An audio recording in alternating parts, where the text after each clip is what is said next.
Assalamualaikum warahmatullahi wabarakatuh. Waalaikumsalam warahmatullahi wabarakatuh. Buya yang saya hormati, bagaimana caranya meminta maaf kepada orang yang saya dolimi, ternyata orang tersebut sudah meninggal dunia. Sekian. Assalamualaikum warahmatullahi wabarakatuh. Salam. Minta maaf kepada orang. Kita melakukan kesalahan kepada seseorang, kemudian kita ingin meminta maaf kepada orang tersebut. Ternyata orang tersebut sudah tidak ada di dunia ini, sudah meninggal dunia, kan begitu kan? Kita harus tahu, tobat itu ada ilmunya. Yang bertobat tanpa ilmu akan merasa berat dan kadang tidak sampai kepada tujuan. Dosa ada dua, dosa kepada Allah dan dosa kepada manusia. Dosa kepada Allah ada cara tobatnya secara khusus. Adapun dosa kepada manusia juga ada tobatnya secara khusus. Tobat kepada manusia, ini tobat kepada Allah. Jadi kalau tidak pakai ilmu berbahaya. Tobat kepada manusia, ini dilihat. Kalau kita melakukan kesalahan kepada manusia, perlu dilihat dulu kesalahannya seperti apa. Kalau kita memang dosa kepada manusia, dilihat dulu kesalahannya dulu. Kalau kesalahannya adalah misalnya kita mengambil hartanya dia,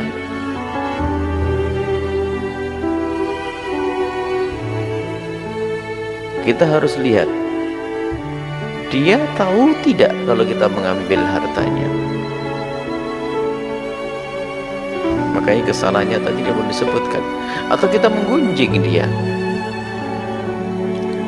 atau kita merebut waris, naudzubillah. Ini semua hanya contoh saja. Jadi jelas itu kesalahannya seperti apa. Sebab kalau tobat tanpa ilmu nggak masuk, nggak diterima oleh Allah. Harus ada ilmunya. Jadi pertama kesalahan kita apa dulu? Tadi tidak menyebutkan kesalahannya, tidak sebutkan. Kesalahannya apa misalnya? Anggap saja kita ngambil duitnya dia. Lah kalau mengambil duitnya dia, cara bertobatnya adalah kita harus mengembalikan uang tersebut kepada yang bersangkutan. Kita harus mengembalikan uang tersebut kepada yang bersangkutan, atau meminta maaf, minta ridho dari yang bersangkutan. Dan mengembalikannya pun ternyata kita perlu lihat dia itu tahu tidak kalau duitnya lagi diambil. Berbeda-beda. Kalau dia tahu duitnya lagi diambil, maka tahu yang mengambil, misalnya si A telah mengambil uangnya si B, maka si A tadi kalau mau tobat hendaknya terang-terangan datang ke rumah si B, mohon maaf, duit yang pernah aku ambil dulu ini saya kembalikan, karena si B tahu bahwasanya duitnya diambil oleh si A. Tapi kalau ternyata yang punya uang itu tidak tahu siapa yang mengambil, maka cara bertobatnya pun tidak harus ngomong, cukup yang penting uang tersebut dikirim, apakah melalui rekeningnya atau dikembalikan ke petinya, bagaimana. Sebab kalau nanti ngomong terus terang datang ke rumahnya, assalamualaikum, mohon maaf Pak, Bapak ingat enggak waktu Bapak kehilangan duit 2 tahun yang lalu? Oh iya, kenapa? Yang mencuri saya. Kamu yang mencuri? Enggak segitu kok, duitnya lebih banyak, bisa ribut nanti. Jadi semakin berat, dan mungkin juga selagi tidak diketahui, ya biarkan orang lain tidak tahu. Yang penting haknya orang lain nyampe ke orang tersebut. Menggunjing, jadi macam-macam. Menggunjing, misalnya kita menggunjing seseorang, naudzubillah, ini dosa besar. Kalau kita menggunjing seseorang, cara tobatnya pun harus ada ilmunya. Sekarang kita tinggal tahu, tanya, apakah orang yang digunjing itu tahu kalau kita menggunjingnya? Kalau memang dia tahu kita menggunjingnya, maka cara minta maafnya pun kita harus datang kepadanya, tunjukkan di depan mukanya, agar lega hatinya kalau kita minta maaf, karena dia tahu kita menggunjingnya. Tapi kalau kita menggunjing dia dan dia tidak tahu kalau kita menggunjing, maka cara minta maafnya pun tidak langsung kita datang kepadanya. Bahkan kalau datang malah menyakiti. Misalnya kita dengan kepolosan datang, "Assalamualaikum Bu, mohon maaf." "Ada apa?" "Saya mohon maaf, kemarin seharian saya dengan kawan-kawan ngomongin Ibu." "Oh, terus ngomongin apa?" "Kan tambah sakit hati, tambah dongkol." Nah, ada ilmunya semuanya. Nah, kalau memang permasalahan dosa kita menggunjing orang dan orang itu tidak tahu kalau kita menggunjingnya, maka cara tobatnya adalah dengan cara kita menyebut kebaikannya di saat kita di tempat kita menyebut kejelekannya. Mungkin di majlis sini kita sebut kejelekan dia, kita balas kita menyebut kebaikan dia. Semula kita menyebut kejelekannya, kita ganti menyebut kebaikannya. Kemudian yang kedua adalah mohonkan ampun kepada Allah. Ya Allah, ampuni dia dan ampuni aku.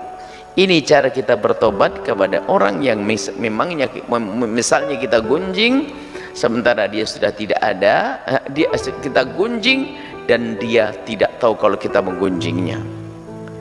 Nah ini, kemudian nih, ini cara, termasuk diantaranya adalah kalau orang meninggal dunia, orang yang kita sakiti, orang yang kita dolimi meninggal dunia, ya sekarang dosa kita apa? Wong kita mengambil duitnya dia, misalnya kita ngerebut warisnya dia. Bagaimana tobatnya waktu dia sudah meninggal dunia? Tobatnya adalah yang pertama, kembalikan haknya dia. Kembalikan dong harta yang kita ambil, yang kita rampas itu. Tapi dia sudah meninggal dunia, kan dia punya ahli waris, harus nyampe. Tidak cukup hanya nyesel-nyesel saja, enggak. Makanya kita ingin lihat dosanya apa sih, kesalahannya apa sih, berbeda-beda. Kalau permasalahannya, aduh saya dulu sering ngomongin dia, saya sering gunjing dia, tapi dia sudah meninggal dunia, gimana cara minta maaf kepadanya? Saya nyesel, saya tidak mau dihukum oleh Allah nanti, saya nyesel, saya biasa gunjing dia. Kalau memang dosamu menggunjing dia, maka lakukan dua hal. Yang pertama, sebut kebaikan dia sesering mungkin. Yang kedua adalah mintakan ampun kepada Allah. Selesai, itu menjadi sebab Allah mengampuni dosamu karena dosamu menggunjing dia. Tapi kalau kita mengambil duitnya dia, mengambil haknya dia, ya kita kembalikan, harus dong, wajib kita mengembalikan. Jadi dilihat dong, jadi tetap ada. Intinya bahwa selalu ada cara untuk kita meminta maaf kepada orang yang kita dolimi, yang kita sakiti. Bahkan jika seandainya orang tersebut, orang yang kita dolimi, yang kita sakiti, lah kok menutup pintu maaf, maka tetap ada cara meminta maaf di hadapan Allah Subhanahu wa ta'ala. Tidak boleh ada menyerah. Intinya ya, kita harus ada niat. Misalnya dia menutup, demi Allah saya tidak akan maafkan, demi Allah saya tidak, 1000 sumpah.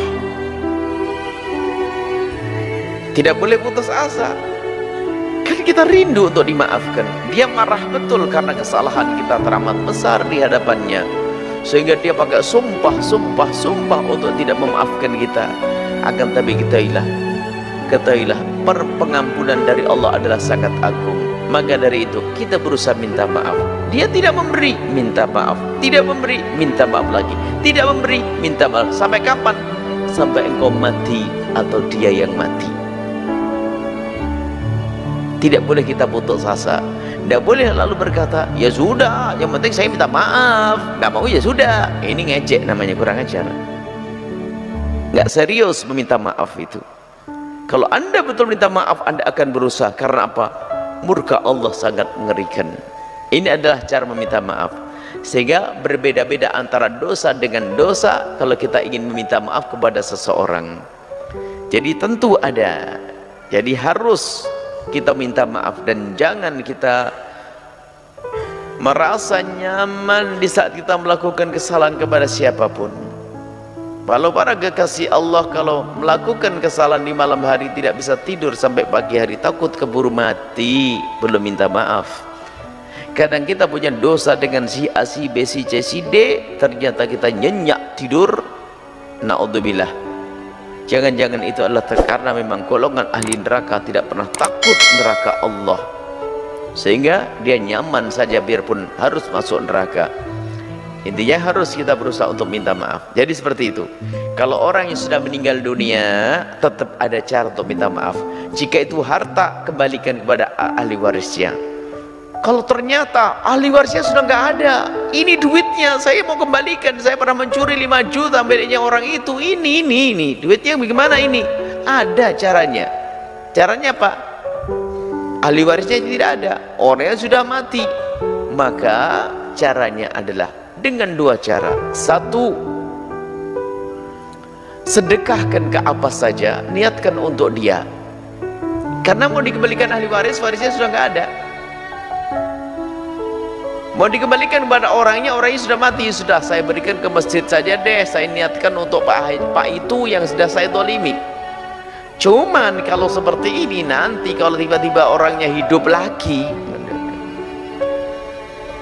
ya mungkin kan, atau ponakannya anaknya datang, kita wajib ganti. Kalau tidak, Anda dapat pahala, dia dapat pahala. Ini.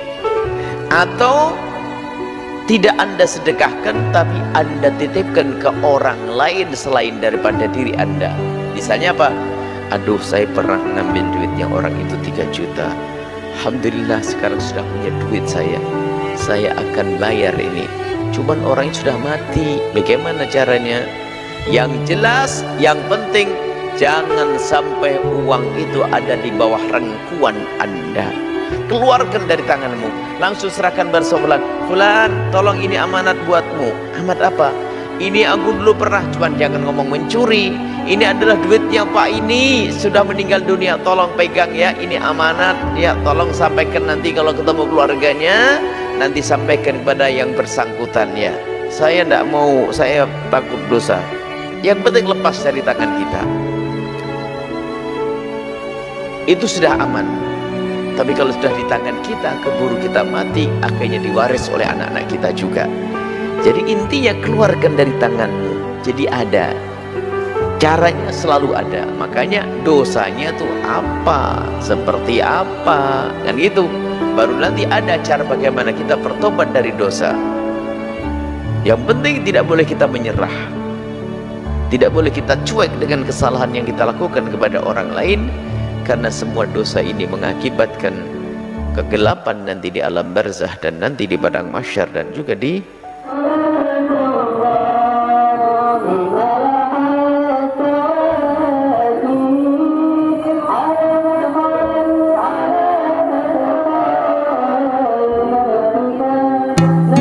Diandra Al-Ghifari, channel yang membahas informasi, motivasi, Islam.